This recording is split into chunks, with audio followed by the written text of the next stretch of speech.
रंगम्मा नाम की एक सास रहती थी। रंगम्मा एक बहुत ही गरीब परिवार से थी। बड़ी मेहनत से उसने अपने बेटे को पढ़ा लिखा कर काबिल बनाया और सरोजा नाम की लड़की से शादी करवाती है। इस तरह इसकी जिंदगी चल रही थी कि एक दिन उसके बेटे की किस्मत चमक उठी। उनके मछलियों के व्यापार को अचानक बहुत मुनाफा हुआ। इसकी वजह से अचानक रंगम्मा की किस्मत बदल गई। आज तक उसने जितने पैसे नहीं देखे थे, अचानक सब उसके झोली में गिर जाते हैं और पैसों को देखकर रंगम्मा खूब घमंडी हो जाती है। एक दिन रंगम्मा के घर उसके पड़ोस की सरला आती है। आकर बोलती है, रंगम्मा, अरे ओ रंगम्मा, जरा शक्कर है तो दोगी क्या? ये सुनकर रंगम्मा बाहर निकलकर बोलती है, अरे अरे, ऐसे कैसे बुलाई जा रही है तू? मेरा नाम कैसे पुकार सकती है? मैं तुझसे बड़ी हूँ, तुझे इतनी भी इज्जत नहीं? मुझे रंगा मैडम करके बुलाओ। इस तरह वो बड़े घमंड से बोलती है। ये बातें सुनकर सरला दंग रह जाती है और रंगम्मा से कहती है, अरे ऐसे क्यों बातें कर रही है रे तू? तू भूल गई बचपन से हम दोनों कितनी अच्छी सहेलियां हैं? मैंने कभी तुझे इस तरह मैडम गीडम करके बुलाया है क्या? आज अचानक ऐसे क्यों बोल रही है तू? सरला इस तरह बोलती है। सरला की बातें सुनकर रंगम्मा हंसते हुए बोलती है, तब की रंगम्मा अलग थी और अब की रंगम्मा कोई और है। उस समय मैं गरीब थी, लेकिन अब मैं एक करोड़पति हूँ। अगर तुझे किसी चीज की जरूरत हो तो मांग लेना, दे दूंगी। इस तरह वो बड़े घमंड करते हुए हंसते हंसते बोलती है। इसका बर्ताव देखकर सरला को बहुत गुस्सा आता है और वो रंगम्मा से कहती है, तुझे तो पैसों के साथ साथ घमंड भी बहुत बढ़ गया है। मुझे तूने काफी खरी खोटी सुनाई है ना, मैं तुझे जरूर सबक सिखाऊंगी। ऐसा बोलते हुए वो वहाँ से चली जाती है।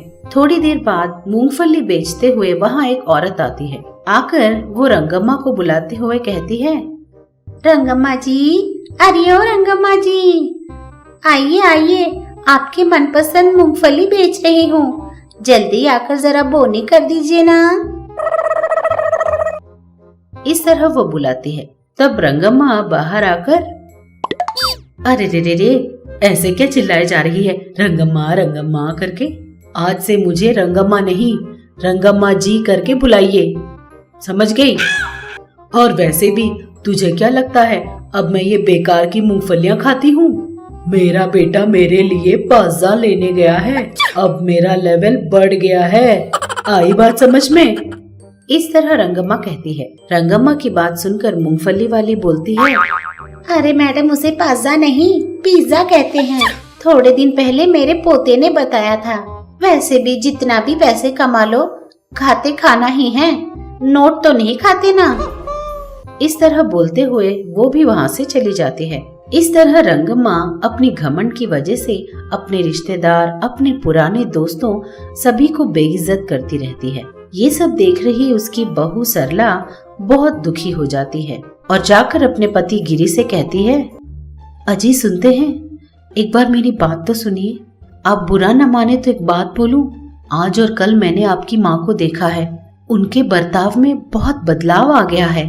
अमीर बनने के बाद वो आसपास के लोगों से बहुत हार्शली बात कर रही हैं। इस तरह वो अपने पति से कहती है। तब गिरी बोलता है, हाँ सरोजा, तूने सही कहा। मेरी माँ को मूंगफलियाँ बहुत पसंद हैं, लेकिन परसों उसने मुझसे कहा था कि हम लोग अभी अमीर बन गए हैं, ऐसी चीजें नहीं खाते, और मुझसे शहर से पिज्जा मंगवाया, पता है? ऊपर से घर आए सभी मेहमानों के साथ वो बेइज्जती से बात कर रही है। अब मेरी समझ में भी नहीं आ रहा कि मैं क्या करूं। इस तरह वो बोलता है। अपने पति की बातें सुनकर सरोजा कहती है, दुखी मत होइए, मेरे पास एक उपाय है।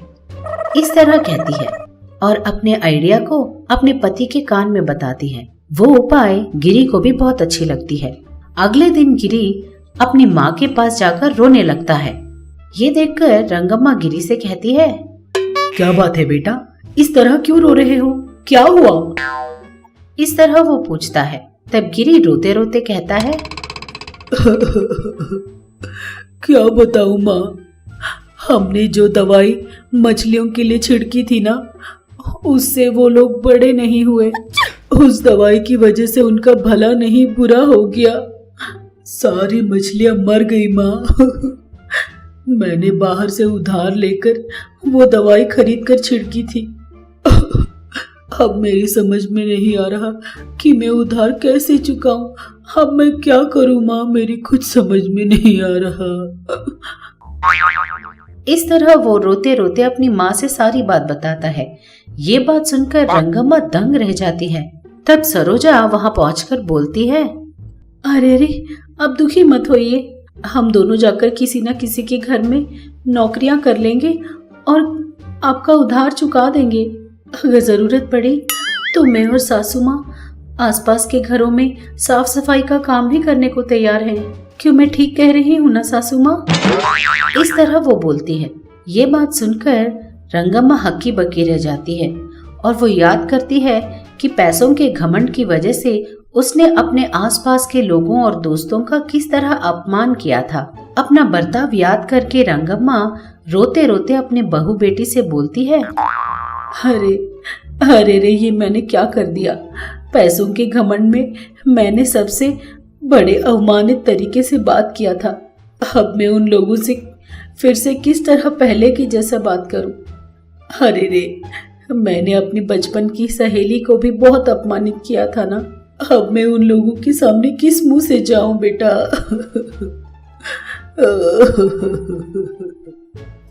इस तरह वो रोने लगती है। तब सरोजा अपनी सास को चुप कराने के लिए बोलती है, सासू माँ, आप दुखी मत होइए, हमारे पैसे कहीं नहीं गए। पैसे हमारे साथ हमेशा नहीं रह जाते, लेकिन हमारी अच्छाई हमारे साथ हमेशा रहती है।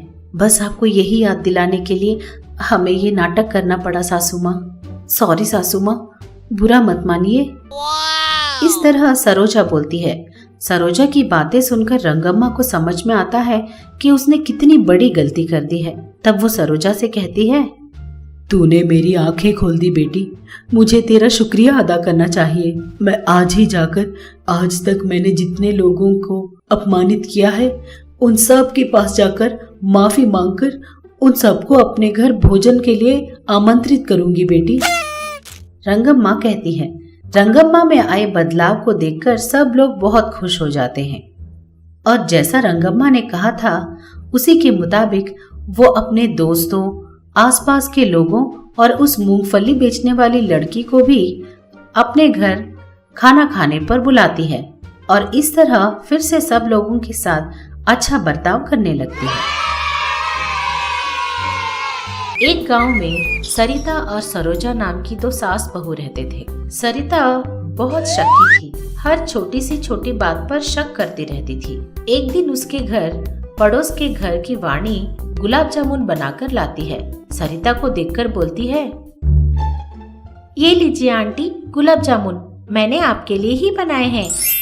ऐसा बोलते हुए उसके हाथ में रखे गुलाब जामुन सरिता को देने वाली होती है। तब सरिता बोलती है, क्या बात है बेटी, मेरे मांगने से पहले ही तुम मेरे लिए ले आई।